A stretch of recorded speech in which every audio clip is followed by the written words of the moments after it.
Tara, pas-pasang.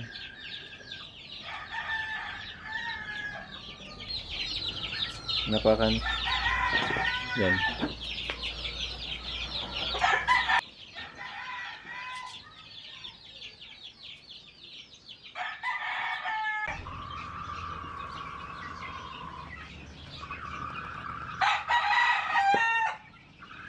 Thank you very much to all my supporters and to all of you who shared some support today. Rachel Lewis or Rachel Wa, Cyrus Payman, Mohamed El Swidig, Eliud Bautista, David Hodges, and to Marcin Kozairab. Thank you very much for the very big support. May God bless you all.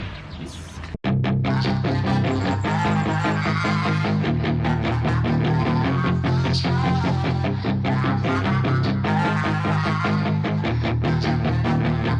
Yeah, she's got some nice long hair, and you know that she's a bad chick. All the boys stare, can't help it, it's a habit. Clothes that she wears, short skirt and a jacket. I just wanna get her all alone on a mattress. I just wanna have it, I just gotta have it. Rumors all around say her body is fantastic. All natural, not a piece of fur is plastic. Head to her toes, yeah, they say that she's a latch. Yeah, those whispers all around say she has a reputation. Don't believe it till I see it, so I want a demonstration. And I've always learned it better with a hands-on education. So I need a private session if you get what I am saying. And they say that she's not easy,